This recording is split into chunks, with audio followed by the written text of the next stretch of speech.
What's happening, guys? This is James Blonde, starting off the new year with a first look at a game that I was personally anticipating this year, and here it is, Warframe from Digital Extremes. And you can see here that I'm already in the game, and it's kind of towards the end of the mission, and you can hear by the elaborate drum music in the background that it has already hit the fan. So I figured it was just as good a time as any to start talking about the game. I honestly haven't played much, just the first couple of missions that were sort of an extension of the tutorial, which is actually very similar to the Assassin's Creed tutorial with all the white void and the robotic voice explaining things. Kind of like that. But this particular mission was actually a fairly short mission, and my team's headed back to the extraction point now. Hopefully don't run... Whoa! Looks like he got squished by the door there. And that guy's being electrocuted. Yeah, so we're heading back to the extraction point, and from there I'll be able to show you some of the customizations and mods and stuff that the game has to offer. The game is actually based around co-op mission-style gameplay. In this particular mission, we had to override the navigation system of this ship, and somebody on the team already knew how to do that, making this mission quick and easy. So I've got to say, it's got a pretty cool little ending scene there, except for the fact that my head doesn't fit in there right. But you can see that each one of my weapons and my overall Warframe has been leveled up.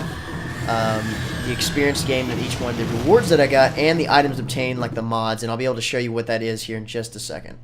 Alright, so here we're actually in the game's main menu, and this is basically where you select the area in which you're starting to do missions. And right now we have access to Mercury and to Venus, just because of the fact that I've actually played a couple of matches so far, and it just recently unlocked that. Alright, so we've got the arsenal here. This is where you're going to make the modifications to your Warframe, as well as a little bit of customization. Like, you can start off by changing the color of your Warframe. You can randomize, is basically what I did, and I chose that cool looking blue that you saw earlier. Plus, it looks like you can pick up a couple of different skins from the market area and select between them. Alright, so next we'll take a look at the skill sets that this particular Warframe has. You can see we have a skill tree here that I've already started to work on, starting with the first ability, Decoy, which allows you to copy yourself, drawing enemy fire away from you and towards your decoy. I've added a couple of mods to the slots here, which you find during the missions while you kill enemies and loot lockers and things like that. And I've also worked towards my second ability, which is Invisibility. And obviously here we have Invisibility Boost, which is going to add a little bit of duration. So the next skill point I get, I'll probably put towards that. Now, just like the Warframe itself, each weapon has its own upgrade tree to work with. By the way, these are the first 3 weapons you start the game out with. And just like the rifle here, it has its own mods that you can pick up and add once you get to that spot in the tree.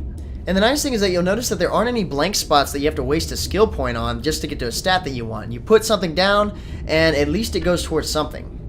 Now, interesting enough, you can upgrade your account to a pro-level account and double your upgrade capacity for not only your individual weapons, but your Warframes as well. And as of right now, the only way to do this is to purchase it with Platinum, and you have to buy that. You have to buy Platinum with real currency. Now, I'm not pointing fingers, but if the developers decide to add PvP to the game, they're definitely going to have to rethink this option to avoid the pay-to-win situation. As far as the market goes, I'm not going to go into a lot of detail, but there you can purchase additional Warframes, a pretty good amount of weapons, some items, and some of these things can be purchased with in-game currency, and some only with Platinum, and others are even experience locked. So here are the 3 main Warframes, Loki, Excalibur, and the other one is Mag. And Excalibur is basically your regular assault class. This is the typical Warframe, the one you see in the trailer, and the one easiest for everybody to use. I chose Loki. Loki's going to be a little bit more of a master of disguise. He's going to use decoy, invisibility. The switch teleport is interesting. He basically swaps positions with the target, and it confuses them. I'm kind of looking forward to that one. And the radial disarm just basically... it's like an EMP pulse wave that disables all their weapons. It looks like a hammerhead shark. He's pretty badass looking. So you can see how each Warframe basically represents a class. Mag essentially uses magnetic energy.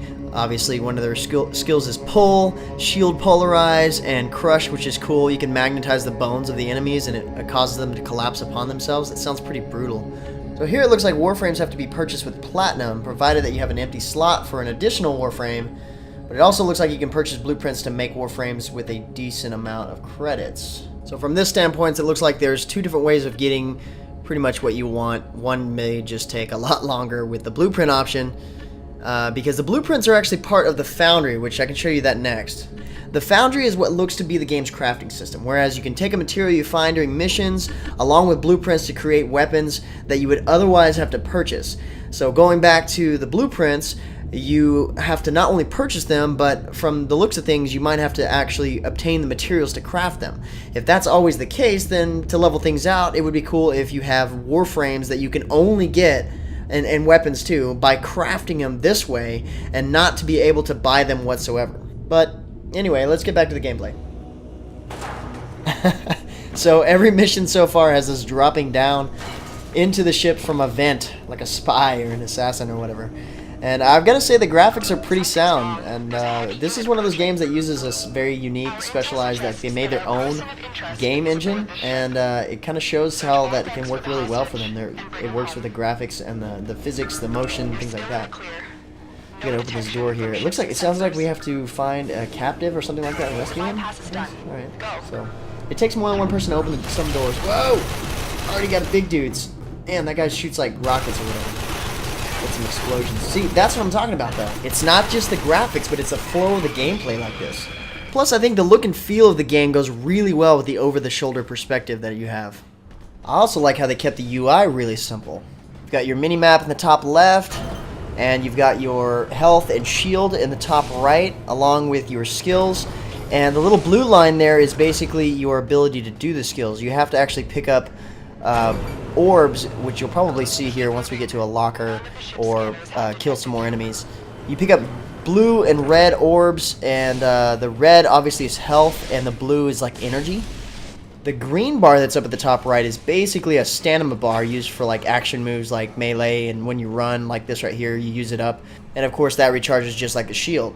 The controls are obviously very simple and easy for anybody to just pick up. Same movements as any other shooter. Shift sprints, F switches primary to secondary weapons, E automatically draws your sword and melees, and your skills when you have them are 1 through 4. Obviously fire and aiming are on the mouse. This guy's going down. Oh yeah, you gotta watch out. These guys will like totally run up and sprint at you. You gotta get violent with your sword. That guy's it's kind of spread eagle there. Whoa, whoa, whoa! Where do these people come from? Why are you bringing enemies up here? Just kill them where they are. I could have swore we have like more people on our team. Where the heck is everybody else? Oh yeah, this is a good spot right here. I like this. It's a good vantage point. So shooting these guys in the armor does like minuscule damage, but shooting them in the side like that or whatever that was, I guess I got a critical hit there. They did 62 damage from this distance. Not bad. Not bad. Where's everybody else?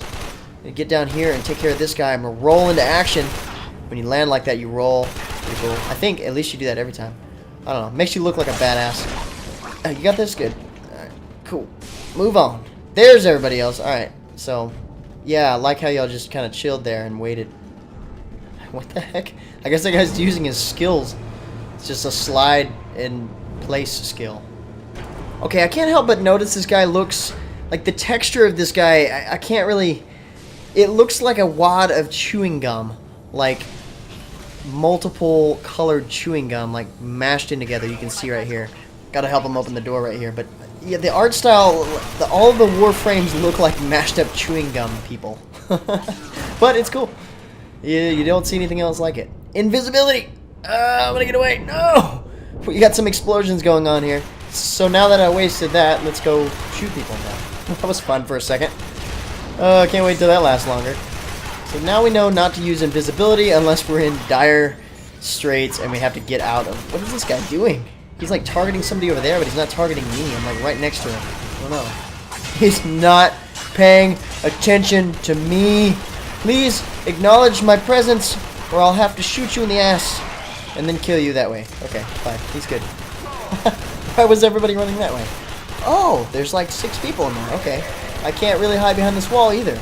I'll just shoot him from here. Man. Alright, I'm gonna run in here. I gotta run in here and do this special attack where I jump and use my sword and do absolutely nothing. It is cool when it hits him though. Take my word for it. That guy's bleeding some black stuff. No, no, no, don't run in here. Now I'm gonna have to cut you up. I'm gonna have to slice you open. But, of course, that's only if I can get past your armor. And this is the whole reason why you have to switch to your gun sometimes. If you run across some of these heavy armor guys, you can't actually depend on slicing them in half. Alright, looks like we have some stuff in here. Okay, that's a health orb. I don't need that. Check this locker for stuff. It's gonna puke. Hey, hey, hey! This is my stuff. Get your own. Actually, I picked up a bunch of credits just then, so those are nice. You always want to check the lockers just for looting, just like any other game. And, ah, crap, we got more of the heavy armor guys. These guys definitely want to shoot. He dropped something, I don't know what that is. Probably a material. Sometimes, see, like, sometimes they'll drop a, like a mod, like, like that. That guy looked funny when he died. Alright, so, I guess we're moving onward. Or not. Actually, I think we need to look. It says that he's going to be in one of these areas, so I'm going to check. No, can't check that one. That one's locked. We'll go to this one and see if we can open it. Alright, so the way these work is basically like a little mini game, and if you buy a cipher, then you can automatically do it for some that get really hard. To be honest with you, I can't really hold back from saying it any longer. This game straight up reminds me of Dead Space. I mean, the sci-fi look and feel, the third-person over-the-shoulder perspective with hardly any UI, the skill trees on the suits and weapons. I mean, even the lockers look similar. Oh, nice! The guy got cut in half. Oh, yeah, that guy reminded me. You can actually hit control and crouch down. Thank you, dude. Now I'll kill you. What the heck is that? I guess it must be a shield depleting or something. And there's the guy we have to protect. Some naked dude. It's kind of interesting, though. He doesn't have a health bar just like the rest of us. Oh, wait, never mind. Hostage. Top center. Got it. He looks like the guy from the beginning of the movie Prometheus. Oh, wow. Either he or the other Loki used the switch teleport skill. Either way, they just popped up a grenade like right in front of me. But he's not paying attention to me either. What the hell? Apparently, it's hard to be an assassin in this game. Actually, if you melee right, then you can cut these guys in half no matter how armored they are. And I'm trying to do that, but it's not working. These guys just don't want... Man, I've been able to like cut these guys in half before. Gotta shoot him. Gosh. There we go. They only started paying attention to me after the other guy left. Well, that's one drawback to the game. Not the part where you can't dice heavy armored enemies up into little pieces, but the fact that when they are set on a target, they are pretty fixated on that target. But I'm pretty sure, unlike what you saw there, you can actually cut these guys in half. You know, I've done it before. You just have to hit them in the soft parts. This guy, I'm going to pop out my decoy here real quick, and I'm going to get around the back here and hit him in the back, see if this works. Ah, I missed! The decoy did not last long. Oh, and then the other Loki cuts him in half. What the hell? Oh, man. I guess you have to, like, shoot them up first, and then when they're low on health, then you can cut them in half. Like a finishing move. I don't know. Whatever.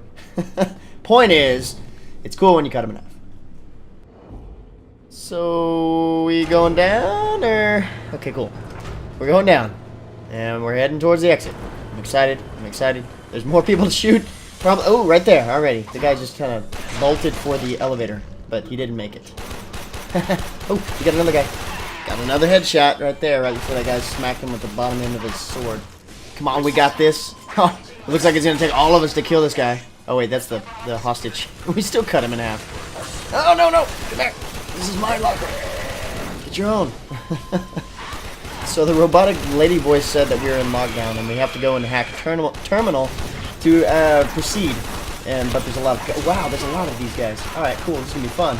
So what we got to do is get to one of those terminals over there, like that green terminal that you saw on the wall, and hack it so that way we can proceed to the next area. So we're locked into this room with all these enemies. The good thing is that there's no more enemies can come into the room. I'm going to jump in here with this melee attack here. Blam! That's how you do it. I told you that was effective whenever it hits them. It kind of blows everybody on their ass. I guess the problem I'm having is because I have a katana, I feel the need to like approach these guys from behind and like cut them up like an assassin, and because of the way they aggro, it doesn't work. I guess you have to melee people that are actually attacking you and then don't have much armor. Either that or upgrade your sword so that way you have a badass sword instead of this one. I like how our hostage is like totally getting in the way there. Ah, so it looks like that guy hacked the terminal, and we got this one guy to kill here, and we're moving on. These guys are in a rush. Usually you can kind of kill those guys and kind of chill out in this room because nobody can get in until you hack the terminal. But at least you can, like, you know, build up your shields and regroup and whatnot. Hands down, the fun part of this game is being able to run in here like this and just swing your sword at these guys and hopefully cut them in half like that. Oh crap, this guy's going to try to do the same thing to me, but instead he's going to run to the wall. I've got to admit that action scene was really cool though. And because the melee is so fun, it's probably the first weapon that I'll make a purchase on. Oh cool, that guy dropped a mod. That's that pulsing around me showed that I picked up a mod. It's also cool when you're running like that and looking behind you. If you were to happen to have to shoot, you would automatically spin around and fire towards that direction. So they've got the gameplay mechanics really well done in that case. Plus you can do like some parkour stuff kind of like this. And I haven't really been able to do a lot with it. It seems like the gameplay is going to change a little bit once you unlock more of the planets to explore and things like that. Different missions are going to have you do different things, and it'll probably come in handy on certain areas. This is more of a close quarters style fighting, so I guess that's why it's not used a whole lot. But I did see in the trailer where the Excalibur was able to do like a super jump and then be able to climb even higher by grabbing onto a ledge, kind of parkouring onto it like Assassin's Creed. Man, that guy just totally... Oh, there's a big dude. He's shooting rockets. Holy crap. A bombard. I'm going to let my team kind of take some of the damage there. I'm going to protect the hostage. And now your corpse is smoldering on the ground. I suppose he was sort of a mini-boss. See, this part right here also looks like, you know, in the shop part of Dead Space. I swear we have some Dead Space inspiration here. Dead Space Online. But there's nothing wrong with that. Dead Space Online would be cool. I ranked up my Warframe and my rifle, picked up some mods, and got just a little bit of credits. Be able to see how the team did in a second, but so far the game is pretty entertaining. I've got to say that once again, I'm liking the art style and the impressive visuals. Without a doubt, the gameplay is great, but the only drawbacks are obviously the enemy targeting, I've got to say, is a drawback, and the linear progression through the missions means that the game is going to have to be very innovative as the players progress to keep things interesting, especially since based on the cash shop and the premium features, the developers have no interest in adding PvP, otherwise it'd be pay to win. But joining the game with friends looks to provide just as much fun as, you know, hopping into a game of a co-op game of Gears of War. Well, anyways, guys, thanks for checking out Warframe with me. The game is currently in a closed beta stress test and will be free to play, of course, with the premium features. If you want to check out the game yourself, you just head over to the giveaway section. There should be a couple of keys left. And like always, you can get more information on Warframe from the game profile.